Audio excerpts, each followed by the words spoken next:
ఓం నమ శివాయ, శ్రీమాత్రే నమః. మిత్రులకి, శ్రీభిలాషులకి, అలాగే నన్ను ఇంతగా ఆదరిస్తున్న యూట్యూబ్ ప్రేక్షకులందరికీ కూడా పేరు పేరు ధన్యవాదాలు. మిత్రులారా, మీ అందరికీ పరాదేవత ఎల్లవెల్లా మీతో ఉండి మీ మనోవాంఛ నెరవేర్చాలని మనస్ఫూర్తిగా కోరుకుంటున్నాను. మిత్రులందరికీ కూడా నూతన సంవత్సర శుభాకాంక్షలు. 2025 సంవత్సరం తులారాశి వారికి ఎలా ఉండబోతుంది, ఏ విధంగా ఉండబోతుందో తెలుసుకుందాం. ఈ విశ్వవస సంవత్సరం ప్రారంభం మనకి ఈ తులారాశి వారికి వృద్ధి, కొత్త అవకాశాలను తీసుకొస్తుంది. అలాగే కొన్ని విషయాల్లో జాగ్రత్త కూడా తులారాశి వారు వహించాల్సిన సమయం ఇది. ముఖ్యంగా శని మీకు 6వ ఇంట్లో ఉంటాడు ఈ సంవత్సర ప్రారంభం నుండి. మే 18 తర్వాత రాహు 5వ ఇంట్లోకి మారడం వల్ల మీకు ఎవరైతే కొత్త విషయాలని మీరు ప్రయత్నం చేసేవారికి ప్రభావం పడుతుంది. మే 14 తర్వాత గురువు 9వ ఇంట్లోకి మారడం కూడా కొంత జాగ్రత్తగా ఉండవలసిన సమయంగా చెప్పవచ్చు. ఉద్యోగం చేసేవారికి ఈ సంవత్సరం వృద్ధి బాగా ఉంది, కానీ కొన్ని సవాళ్ళను కూడా ఎదుర్కోవాల్సిన అవసరం ఉంది.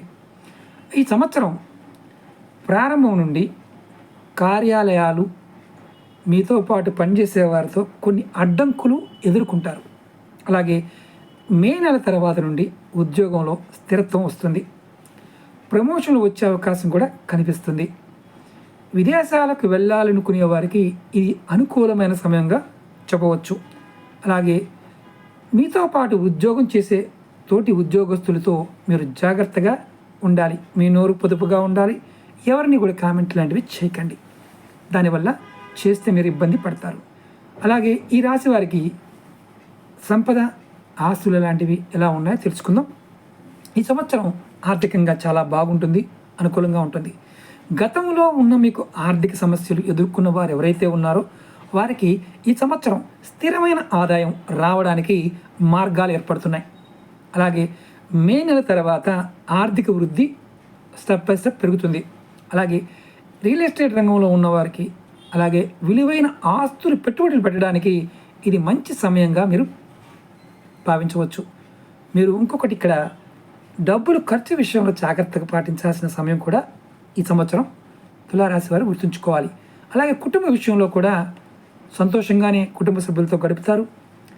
ఈ విశ్వవస సంవత్సరం మీకు ప్రారంభం కొంత ఉద్యోగంలో కుటుంబం అంటే ఉద్యోగంలో ఉన్నవారికి కుటుంబానికి కొంచెం దూరంగా ఉండడానికి అవకాశాలు కనిపిస్తున్నాయి. కాబట్టి మే నెల తర్వాత సామాజిక కార్యక్రమాలు పాల్గొనడము, పిల్లల విషయంలో కొంత మీ సంతానం విషయంలో కొంత ఆందోళన గురవడానికి అవకాశం కూడా ఈ సంవత్సరం ఉంది. కానీ గురువు యొక్క అనుగ్రహం చేత మీ జాతకంలో అవి తొలగిపోయే అవకాశం కూడా ఉంది.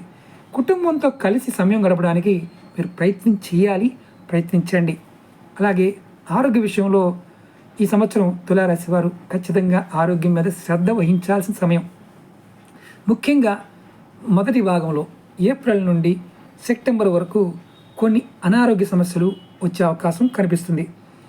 మీరు ఈ రాశి వారు కొంత ఆరోగ్యకరమైన ఆహారం తీసుకోవడానికి ప్రయత్నం చేయండి. అలాగే క్రమం తప్పకుండా వ్యాయామం చేయాలి. మే నెల తర్వాత మీ ఆరోగ్యం మెరుగుపడుతుంది. మానసిక ప్రశాంతత కోసం మీరు ధ్యానం చేయటం, భ్రామరి చేయటం, భక్తి భజన కార్యక్రమాల్లో పాల్గొనడం కూడా మీరు చేయవచ్చు. విద్యార్థులకి ఎలా ఉందో తెలుసుకుందాం. అలాగే ముందుగా వ్యాపారం చేసేవారికి, స్వయం ఉపాధిలో ఉన్నవారికి ఎలా ఉందో తెలుసుకుందాం. ఈసారి వ్యాపారస్తులకి మిశ్రమ ఫలితాలు ఉన్నాయి. ఈ రాశి వారికి మొదటి భాగంలో స్థిరంగా ఉంటుంది, కానీ రెండో భాగంలో అభివృద్ధికి అవకాశం ఉంది. కానీ మానసిక ఒత్తిడి కొంత వ్యాపారంలో కనిపిస్తుంది. భాగస్వామి వ్యాపారం చేసేవారు కొంత జాగ్రత్తలు తీసుకోవాలి. మే నెల తర్వాత వ్యాపారం మెరుగుపడే అవకాశం చాలా మెండుగా కనిపిస్తుంది. విదేశీ సంబంధాలు కూడా లాభాలు వస్తాయి.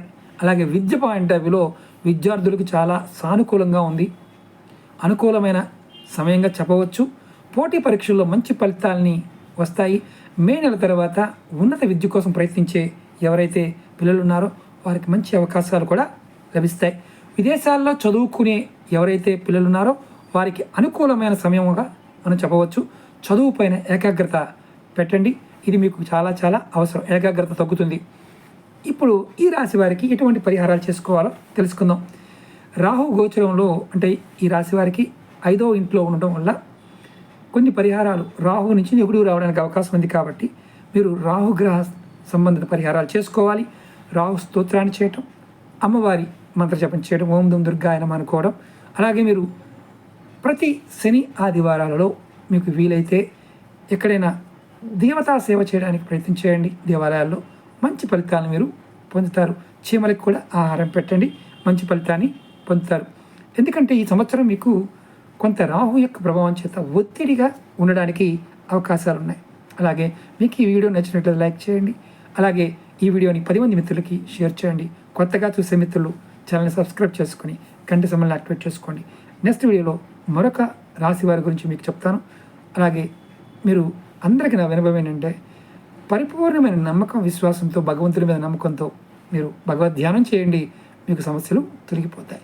ఓం నమః శివాయ. శ్రీమాత్రే నమః.